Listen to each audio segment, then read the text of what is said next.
7 अक्टूबर को विश्व कपास दिवस मनाया जाता है। कपास पर बात शुरू करें तो पहले एक कविता केदारनाथ सिंह की। कविता का शीर्षक है कपास के फूल। वे देवता को पसंद नहीं, लेकिन आश्चर्य इस पर नहीं। आश्चर्य तो ये है कि कविगण भी लिखते नहीं कविता कपास के फूल पर। प्रेमीजन भेंट में देते नहीं उसे कभी एक दूसरे को, जबकि वह है कि नंगा होने से बचाता है सबको। और सुतर गया मौसम तो भूख और प्यास से भी बचाता है वह। ईश्वर को तो ठंड लगती नहीं, वैसे नंगा होना भी वहाँ उतना ही सहज है, उतना ही दिव्य। इसलिए इतना यह है कि ठंड के विरुद्ध आदमी ने ही खोजा होगा पृथ्वी पर पहला कपास का फूल। पर पहला झिंगोला कब पहना उसने? पहले तागे से पहली सुई की कब हुई थी भेंट? यह भूल गई है हमारी भाषा। जैसे अपनी कमीज पहनकर भूल जाते हैं हम अपने दर्जी का नाम। पर क्या कभी सोचा है आपने, वह जो आपकी कमीज है किसी खेत में खिला एक कपास का फूल है जिसे पहन रखा है आपने।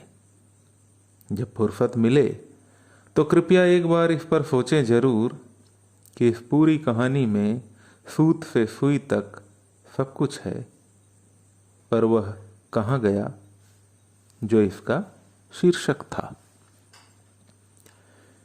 केदारनाथ सिंह की इस कविता के बाद कपास दिवस मनाए जाने पर कुछ बातें। 2019 से दुनिया भर में कपास के उत्पादन, व्यापार और इससे संबंधित रोजगार को ध्यान में रखकर आज 7 अक्टूबर का दिन विश्व कपास दिवस के रूप में तय किया गया है। इंसानी जिंदगी की 3 मूलभूत आवश्यकताओं में से एक है कपड़ा। कपड़े की अब ऐसी आदत हो गई है कि रोटी और मकान के बगैर कुछ समय रहा जा सकता है, पर कपड़े के बगैर नहीं रहा जा सकता।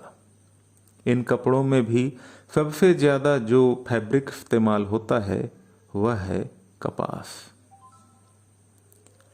कपास शब्द मूलतः अरबी भाषा का है, जिसे अंग्रेजी में कॉटन कहा गया है। भारत समेत दुनिया के कुछ हिस्सों में कपास की खेती और कपड़ों के सबूत 6000 ईसा पूर्व से मिलते हैं। गौरतलब है कि भारत कपास की बदौलत कपड़ों की दुनिया का सिरमौर था। भारत के साथ ब्रिटेन और अमेरिका की उन्नति में कपास बड़ा कारण रहा है। मुगल काल में यह कई रूपों में उन्नत हुआ। 18वीं शताब्दी के आरंभ में भारत दुनिया का 25% कपड़ा दे रहा था। इसमें भी खास था बंगाल, जिसे यूरोपियों ने जमकर दोहन किया और बाद में बर्बाद कर दिया।